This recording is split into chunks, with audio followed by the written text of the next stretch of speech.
Okay, let's begin with the basics. What is egg freezing? In a nutshell, it is a way for you to save your eggs that are naturally produced in your body every month and freeze them in time so that you can use them later in life when your eggs that get produced during that time are probably not of the highest quality. By freezing these eggs, you're basically having an option of having kids later in life than what your biological clock suggests. So, for all those people that get pressured into getting married or having kids, even if they're not 100% sure, because their biological clock is ticking, I think egg freezing is a great solution. And we are all fortunate to even have this technology in the medical field now for us to be able to do this. Your eggs are at the prime of their quality until you are in your early 30s, and as you enter your mid 30s, your quality of your eggs go down pretty quickly, and as you get older, like around 40s, even your quantity of eggs go down pretty quickly. And fun fact, every woman is born with 1 million eggs, so there is not a shortage of eggs that our bodies can produce. Okay. So that first, before you start shots, we look at the ovaries, we check blood levels of estrogen to make sure that the estrogen in the blood is low, and then you start injection. Okay. And these dark circles, chocolate chips, these are antral follicles. Inside each one of those, there should be an immature egg.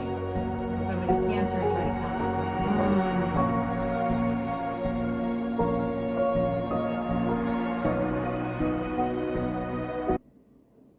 So about 12 or so on that right side. That looks good. Oh wow, how did you count that?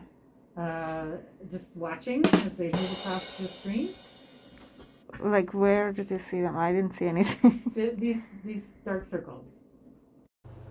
After the initial ultrasound and blood work, I took birth control for 2 weeks and stayed as stress-free and healthy as possible. And then I also had to go get another ultrasound and more blood work after the 2 weeks before the medication started. That does hurt a little bit more than the vaccine shot. Oh, sorry. Yeah. No, because I think we're also drawing blood, right? Yeah, we're taking it out. Yeah, not just putting it in. Yeah. We just have 2 more though. Not bad. Oh wow, 2 more. Yeah, I know. We have a little bit to be tested. So we've got like our AMH, estrogen, and then FSH and TSH. TSH is thyroid. Your testing all looked really good, my dear. So, the big thing that we did was to look at the ovarian reserve and kind of see what the egg supply looked like, since we're going to be putting some eggs in the freezer, just so I could counsel you a little bit better, right? Mm-hmm. And the egg supply looks really normal for your age, okay? So the 2 ways we evaluate that is with the blood test, that anti-Mullerian hormone test, right? And then also with ultrasound, where I'm able to look at the ovaries, right, on ultrasound and kind of count the resting eggs that are there, okay? Mm-hmm. And ultrasound looked really good. They saw about 20 to 25 combined between both sides. And then the AMH number was really normal for your age. So it was about 2.5, okay? So that's really good news. It means hopefully the ovaries are going to respond well, right, to the IVF medication, and that we're going to get a lot of eggs to grow, okay? All right, guys, I'm heading out today again for the second time to the clinic today. Have a suppression check with the main doctor. So she's gonna do my ultrasound and they're gonna take some blood and they'll let me know. Okay, I won't look. Slowly! No, I'm gonna do slowly. The way you're going, you're like, I'm not a cow. I'm a human being. No, that person is holding like this, so I'm holding like the same. Okay, cool. Yeah, she did say 90 degrees. Sick. Okay, I won't touch. What's wrong? I'm not doing I anything. know. Just making me to laugh.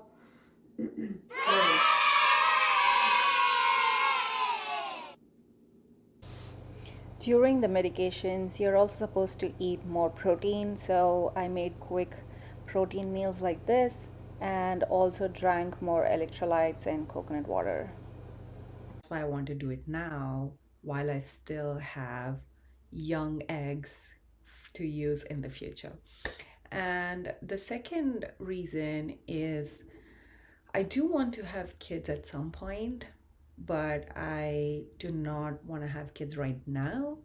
And I also ended a relationship last year. So that puts my timeline for having kids at a TBD date.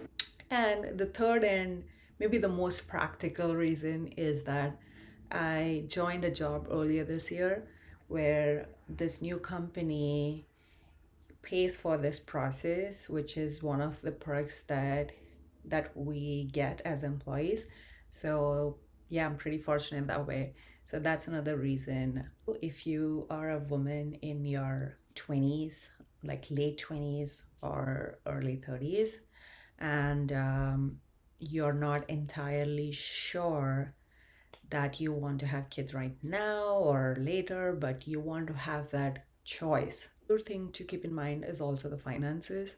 It can cost you anywhere between $10,000 to $15,000 depending on the fertility center that you choose and the location that you live in America. And by the way, all these numbers and the process is only specific to America. Apart from this $10,000 to $15,000 that costs you for this process, it can also cost you some money to store the eggs, which gets stored in like a lab, and you pay for that every year. And it can cost anywhere between like $300 to $600 a year to do that.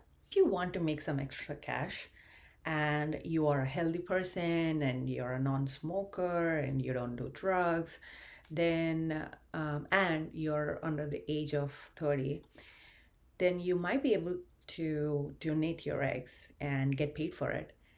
And the best perk, in my opinion, is you can choose to save some of those eggs for your own future.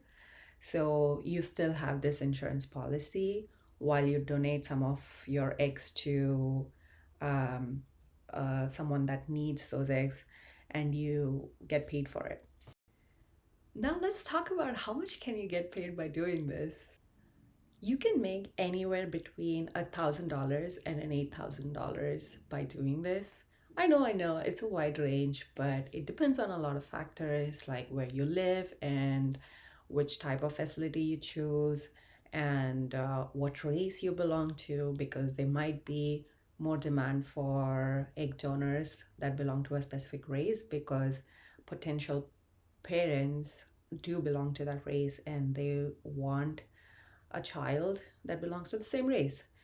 And it also depends on other factors that you fill in your application, like your age and how healthy you are and what kind of medical history you have.